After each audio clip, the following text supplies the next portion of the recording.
ونصلی علی رسولہ الکریم اما بعد فاعوذ باللہ من الشیطان الرجیم بسم اللہ الرحمن الرحیم رب اشرح لی صدری ویسر لی امری واحلل عقدۃ من لسانی یفقہوا قولی۔ السلام علیکم ورحمۃ اللہ وبرکاتہ۔ ناظرین، آج ہم انشاءاللہ توکل کے موضوع پر بات کریں گے۔ توکل کا معنی ہوتا ہے کسی کو اپنے کاموں کا ذمہ دار بنانا، کسی پر بھروسہ کر کے اپنے مشکل کام اس کے حوالے کر دینا۔ حقیقت یہ ہے کہ انسان اپنی ذات میں بہت کمزور ہے۔ انسان مختلف کاموں کے کرنے کے لیے اپنی بھرپور جدوجہد کرتا ہے، کوشش کرتا ہے، لیکن اس کوشش کے باوجود وہ یہ چاہتا ہے کہ وہ کسی ایسے پر اعتماد کرے جو اس کی کوششوں کو کامیابی کی راہ پر لگا دے، یا وہ کوششیں برابر ہوں۔ ایسے میں انسان اگر کسی بھی انسان پر بھروسہ کرتا ہے، کسی بھی انسان پر اعتماد کرتا ہے، تو تمام انسان خود محتاج ہیں، کمزور ہیں، وہ بھروسے کے قابل نہیں۔ لیکن جب انسان اللہ سبحانہ وتعالیٰ کو پا لیتا ہے اور اس پر اعتماد اور یقین رکھتا ہے اور اپنے کاموں کو اس کے سپرد کر دیتا ہے، تو وہ اس کے لیے کافی ہو جاتا ہے۔ قرآن مجید میں اللہ تعالیٰ کا ارشاد ہے، سورۃ الطلاق کی آیت نمبر 3 میں فرمایا وَمَن يَتَوَكَّلْ عَلَى اللَّهِ فَهُوَ حَسْبُهُ، اور جو اللہ پر توکل کرتا ہے، جو کوئی اللہ پر بھروسہ کرتا ہے، تو وہ اس کے لیے کافی ہو جاتا ہے۔ یعنی اس کے فائدے کے حصول کے لیے کسی بھی کام میں یا کسی مشکل میں، کسی پریشانی میں نجات پانے کے لیے وہ اس کے لیے کافی ہوتا ہے۔ حقیقت یہ ہے کہ مومن اپنی کوششوں میں مجاہد ہوتا ہے، لیکن نتیجے کے اعتبار سے وہ متوکل ہوتا ہے۔ بھروسہ اللہ کی ذات پر کرے، کیونکہ انسان اس وقت تک کسی بھی کوشش میں کامیاب نہیں ہو سکتا جب تک اللہ کا اذن نہ ہو۔ اس لیے مومن صرف اپنے زور بازو پر یا اپنی محنت اور کوشش پر اعتماد نہیں کرتا، وہ کوشش کے بعد اپنا معاملہ اللہ کے سپرد کر دیتا ہے، اور یوں ایک طرح سے اس کو اطمینان قلب بھی نصیب ہوتا ہے کہ کوشش کرنے کے بعد اب جو بھی انجام سامنے آئے گا اس میں ضرور خیر ہوگی۔ اگر وہ انجام اس کی مرضی کے مطابق ہوتا ہے تو اس پر وہ خوش ہوتا ہے، اور اگر وہ اس کی مرضی کے خلاف جاتا ہے، یعنی انسان کی کوششوں کے بعد نتیجہ انسان کی مرضی کے خلاف نکلتا ہے، تو بھی وہ اس پر پریشانی کا شکار نہیں ہوتا، مایوسی کا شکار نہیں ہوتا، بلکہ وہ اطمینان کی حالت میں ہوتا ہے کہ اس میں بھی ضرور کوئی بہتری اور خیر ہوگی، کیونکہ انجام ہر چیز کا اللہ ہی کے ہاتھ میں ہے، اور اللہ تعالیٰ سے بڑھ کر کوئی اس کے لیے مہربان اور محبت کرنے والا اور اس کی خیر چاہنے والا نہیں ہو سکتا۔ بعض اوقات لوگ توکل کے مفہوم میں غلطی کرتے ہیں۔ وہ یہ سمجھتے ہیں کہ توکل کا معنی شاید یہ ہے کہ انسان اپنی کوشش نہ کرے اور صرف اللہ سے اچھی امید رکھے اور آس لگا کے بیٹھ جائے، حالانکہ توکل کا یہ معنی درست نہیں۔ مثلا کسان اگر یہ چاہتا ہے کہ وہ اپنی زمین سے بہترین پیداوار حاصل کرے، تو اس کے لیے ضروری ہے کہ وہ زمین میں ہل چلائے، بیج ڈالے، پانی لگائے اور باقی تمام احتیاطی تدابیر اختیار کرے، اور اس کے بعد اللہ پر بھروسہ کرے کہ وہ اس کی اس کھیتی کو پروان چڑھائے اور وہ واقعی برابر ہو۔ اب اگر کوئی شخص یہ سمجھتا ہے کہ چونکہ اس نے زمین میں ہل چلا دیا یا بیج ڈال دیا یا پانی سے سیراب کر دیا تو یہ کوشش کافی ہو جائے گی، تو یہ درست نہیں، کیونکہ بیج ڈالنا انسان کا کام ہے، لیکن اس بیج سے پودا نکالنا اللہ کا کام ہے۔ پودے کی شکل میں کسی بھی آپ پھول پتے کو دیکھیے کہ وہ کون بناتا ہے، کون پیدا کرتا ہے۔ ایک ہی بیج ہوتا ہے۔ مثلا انسان بیج ڈالتا ہے، لیکن اس سے جو پودا نکلتا ہے تو اس میں کچھ حصہ سرسبز ہوتا ہے، یعنی سبز رنگ کا ہوتا ہے، اور کچھ مثلا سرخ رنگ کا ہوتا ہے یا پیلے رنگ کا ہوتا ہے۔ یہ رنگوں کی تقسیم کون کرتا ہے؟ یہ ان کی شیپ کون بناتا ہے؟ ان میں مختلف طرح کے رنگ اور ذائقے کون ڈالتا ہے؟ یہ سب کچھ کرنے والا اللہ ہے۔ اس لیے انسان اپنے طور پر محنت سے کام لے، پلاننگ کرے، کوشش کرے اور صحیح ڈائریکشن میں کوشش کرے، اور اس کے بعد معاملہ اللہ تعالیٰ کے سپرد کر دے۔ اور اس میں صرف دنیا نہیں، آخرت کے معاملات میں بھی، اور یہ چیز انسان کو مسلسل محنت پر آمادہ کرتی رہتی ہے۔ توکل کے بارے میں کسی نے کہا ہے کہ توکل سے مراد یہ ہے کہ جو کچھ اللہ کے پاس ہے اس پر بھروسہ کرنا، اور جو لوگوں کے پاس ہے اس کی امید نہ رکھنا، کیونکہ جب تک انسان لوگوں سے امید رکھتا ہے اور لوگوں پر اعتماد کرتا ہے تو بسا اوقات اس کی وہ امیدیں پوری نہیں ہوتی، تو اس کے لیے سخت پریشانی اور مایوسی کا دور شروع ہو جاتا ہے۔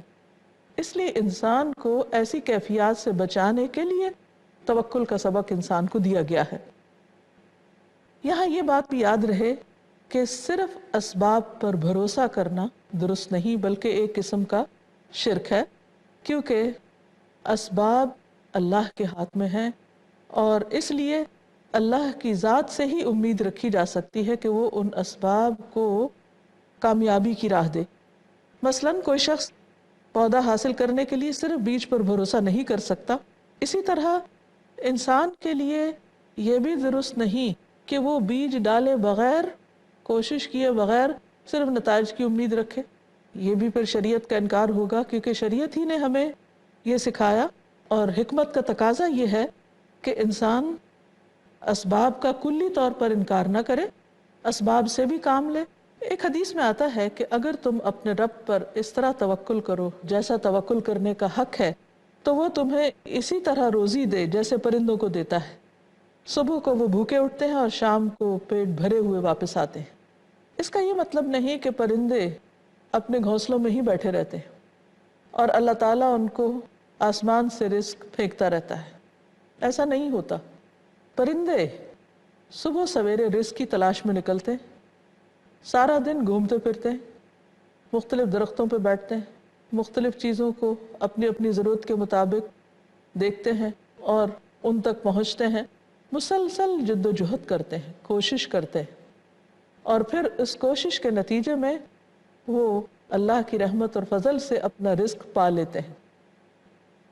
پرندوں کا توکل یہ نہیں کہ وہ اپنے گھونسلے میں بیٹھ رہے ہیں اور پھر یہ چاہیں کہ اللہ تعالیٰ اس توکل کی وجہ سے ان کو گھونسلے کے اندر ہی رزق دے دے۔ اس لیے توکل کا مفہوم سمجھنے کے لیے ضروری ہے کہ انسان ایک طرف تدبیر کرے اور دوسری طرف اللہ پر بھروسہ کرے۔ تدبیر کرنا بھی اتنا ہی ضروری ہے جتنا اللہ تعالیٰ کی ذات پر مکمل بھروسہ کرنا ضروری ہے، کیونکہ اگر کوئی شخص بیج ہی نہیں ڈالتا، محنت ہی نہیں کرتا، اور وہ یہ چاہتا ہے کہ بیج ڈالے بغیر پودا نکل آئے، تو ایسا کرنا شریعت کے مقاصد کے خلاف ہے، حکمت کے خلاف ہے۔ دین میں اس کی کوئی گنجائش نہیں۔ ہمارے دین نے ہمیں کیا سکھایا ہے کہ انسان اسباب کو بھی اختیار کرے، کیونکہ اسباب بھی اللہ نے پیدا کیے ہیں، اور اسباب اختیار کرنا بھی اللہ ہی کا حکم ہے۔ مثلاً ایک شخص نبی صلی اللہ علیہ وسلم کے پاس آیا، اور جب اندر آیا تو آپ نے پوچھا کہ تمہارا اونٹ کہاں ہے؟ کہا میں تو اللہ کے بھروسے پر اس کو چھوڑ آیا ہوں۔ تو آپ نے فرمایا کہ اعقل و توکل، کہ جاؤ اس کو باندھو اور پھر اللہ پہ بھروسہ کرو۔ یعنی اللہ پر بھروسہ کرنے کا مطلب یہ نہیں ہے کہ انسان اپنی تدبیر کو بالکل چھوڑ دے، پہلے تدبیر کرے، اپنے حصے کا کام کرے، اور پھر باقی تمام معاملہ اللہ کے سپرد کر دے۔ اب سوال یہ پیدا ہوتا ہے کہ جب اس انسان کوشش کرتا تو پھر اللہ پر کیوں بھروسہ کرے؟ اس لیے کہ صرف کام کر لینے سے انسان منزل تک نہیں پہنچ سکتا جب تک اللہ کا اذن نہ ہو، اور دوسرے یہ کہ کوشش کے باوجود بھی انسان کی کوششوں میں بہت سی کمی رہ جاتی ہے، اور وہ کمی اللہ کی مدد سے ہی پوری ہوتی ہے۔ مثلاً ایک چھوٹا سا واقعہ جو پیش آتا ہے، مثلا پودے ہی کی مثال ہے۔ پودا جب اگتا ہے تو آپ دیکھیے کہ اس میں کائنات کی تمام چیزیں اپنا اپنا رول پلے کر رہی ہوتی ہیں۔ مثلا زمین کا وہ حصہ جہاں مخصوص بیج ڈالا جاتا ہے، وہ سارا اپنا کام شروع کر دیتا ہے، اور جو کچھ زمین کے اندر اللہ تعالیٰ نے غذائیت رکھی ہے وہ ایک مناسب مقدار میں اس بیج تک پہنچنے لگتی ہے۔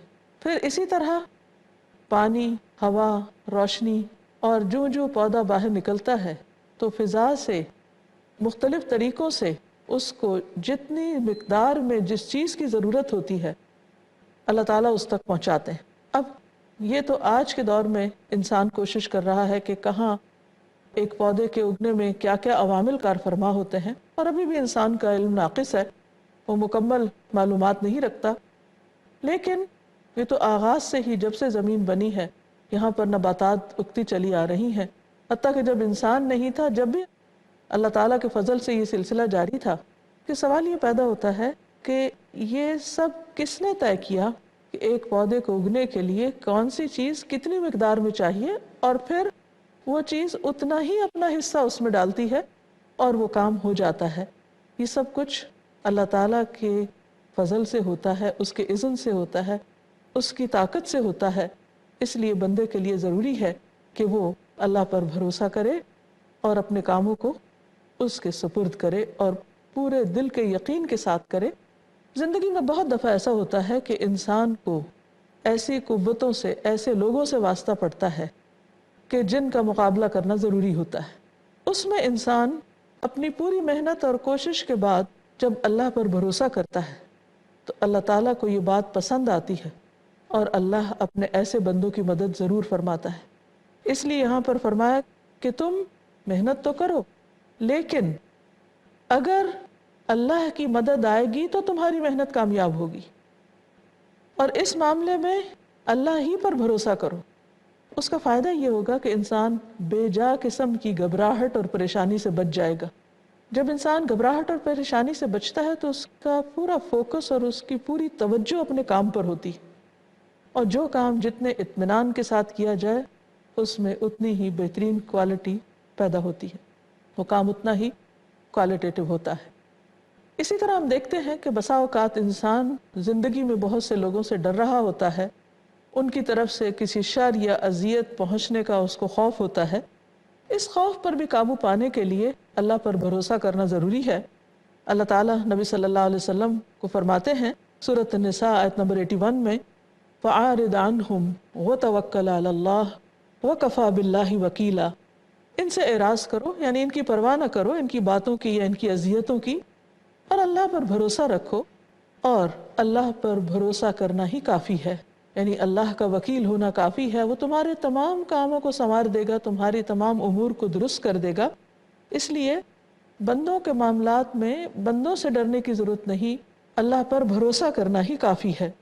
اسی طرح نبی صلی اللہ علیہ وسلم کو اللہ تعالیٰ نے تسلی دی کہ اگر لوگ آپ کی بات نہ مانیں، حق کے پیغام کو قبول نہ کریں، تو اس موقع پر بھی آپ مطمئن رہیں اور اللہ کو اپنا وکیل بنائیں اور اللہ پر ہی بھروسہ کریں۔ ارشاد باری تعالیٰ ہے سورۃ التوبہ کی آیت نمبر 129، فَإِن تَوَلَّوْا فَقُلْ حَسْبِيَ اللَّهُ لَا إِلَٰهَ إِلَّا هُوَ عَلَيْهِ تَوَكَّلْتُ۔